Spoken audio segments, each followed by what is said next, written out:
tonight's news. Households to pay less for electricity next year as fuel clause charge drops. 4 Chinese astronauts visit Hong Kong as part of a mainland space delegation.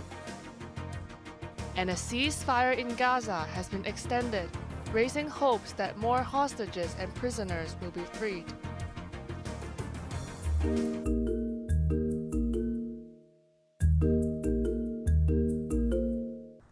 Hong Kong's 2 power companies say the basic tariff is set to increase next year, but bills will be lower because of a drop in the fuel clause charge.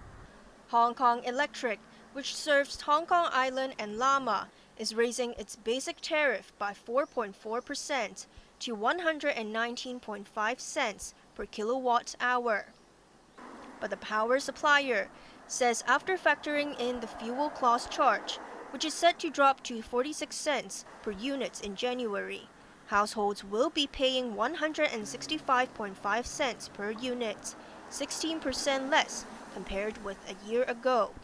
CLP Power, which supplies electricity to Kowloon, the New Territories, and Lantau, will increase its basic tariff by 3% to 96.6 cents per unit in January. Its projected fuel clause charge will drop to 46.3 cents per unit following the decline of global fuel costs. CLP customers are expected to pay 142.9 cents per unit, down 7% from a year ago. Rong Chen from CLP Power told lawmakers that the average net tariff is expected to remain stable in the coming 5 years. At the same meeting, the government said it has reached an agreement with the 2 power companies to offer rebates in unique circumstances. CLP Power will allocate up to $180 million in rebates to users with low energy consumption. Maisie Mok, Cable News.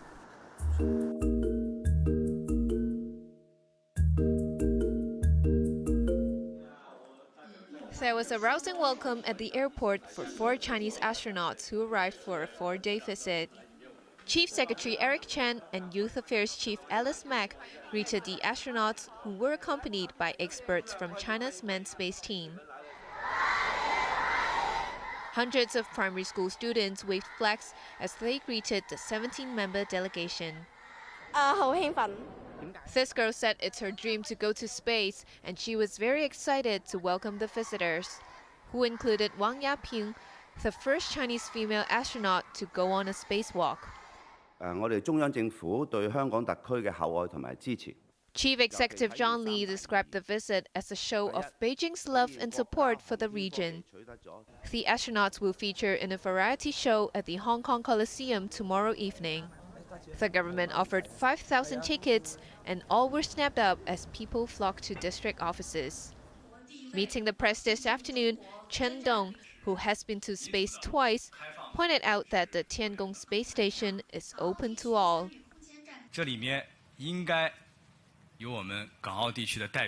There should be SAR representatives in the space station, he said, to make it livelier and happier.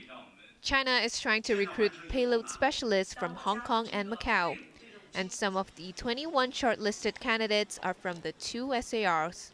The space delegation will head to Macau on Friday. During their tour of the SARs, they will meet representatives of the technology sector, as well as teachers and students to highlight the progress of China's space program. Janice Low, Cable News.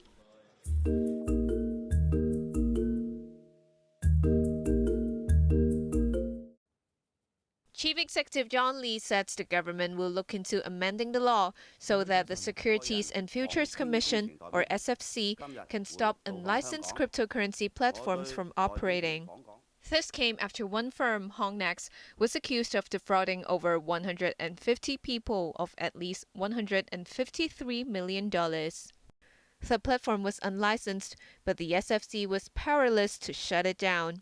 Lee said the authorities will do their best to protect investors and combat illegal and unlicensed trading operators.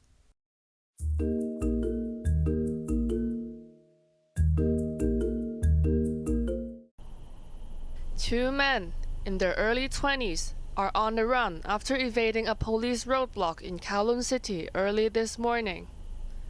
Officers tried to stop their car on Shek Kulong Road at around 3 a.m., but the driver ignored orders to stop and allegedly tried to ram a police vehicle. It hit a 7-seater instead. Officers rushed forward and knocked on the car window with their batons. The car backed off before making a second attempt to break through the cordon. This time it was successful. The vehicle was later found abandoned and badly damaged on Kam Shing Road car park in Kowloon Tong. Officers searched the car for suspicious items. The case was classified as causing damage to property and deliberately obstructing police in their duties.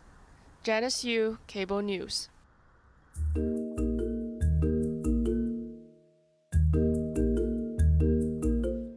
A man has been sentenced to 7 years in jail, 40 years after he raped a 13-year-old girl.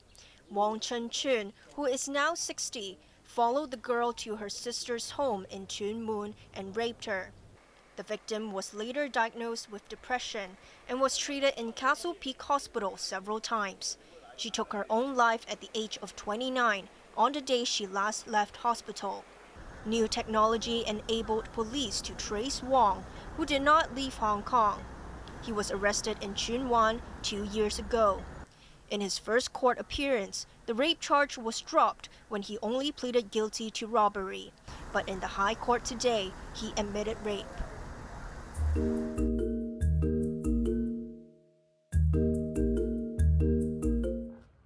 Palestinians in the occupied West Bank celebrated the return of another batch of prisoners freed by Israel, as the ceasefire in Gaza was extended for 2 more days, paving the way for the release of more hostages held by Hamas. 33 Palestinians were reunited with their families, taking to 150 the number freed since the swaps began 4 days ago.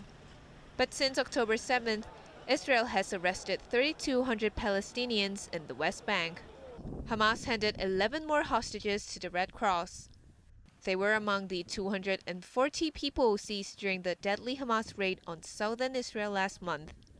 Since the truce began, 69 Israeli and foreign captives were freed.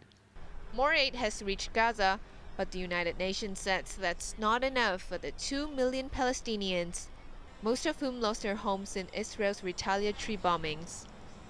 The attacks killed more than 15,000 Palestinians.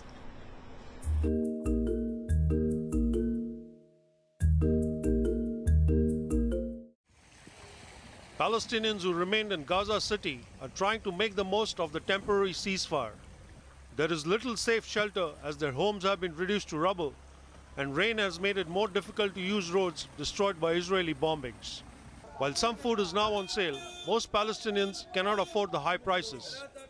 Many are also nursing injuries, some caused by white phosphorus. Most of the injuries initially were blast injuries, and these were severe soft tissue traumas, severe facial traumas, multiple fractures.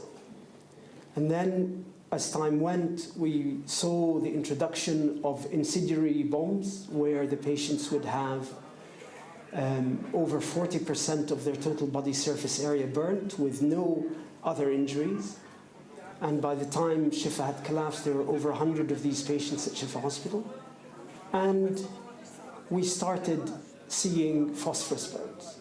I had treated white phosphorus burns in the Gaza Strip during the 2009 war and was very familiar with the very characteristic injuries and burns that they make.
Hong Kong property prices have fallen for the sixth straight month, dropping to a 6.5-year low in October. A rating and valuation department index for private flats showed a reading of 321.4 last month, down 2.2% from September. Since the beginning of this year, home prices have fallen by 4%. Derek Chan of Rika Corp Properties said the downward trend shows that the slashing of stamp duties for homes has not been too effective. Rents, meanwhile, rose by around 6% in the first 10 months.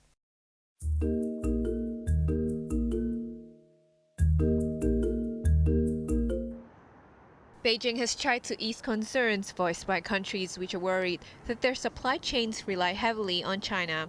Speaking at an international conference in the capital, Premier Li Qiang said China wants to strengthen supply chains with all countries. He criticized protectionism and vowed to build partnerships with willing nations. Li's remarks came amid calls by the United States and the European Union to reduce dependence on Chinese supply chains.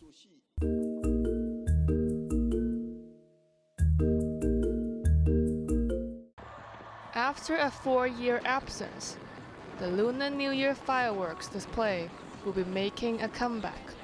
The show over the harbor will take place on February the 11th.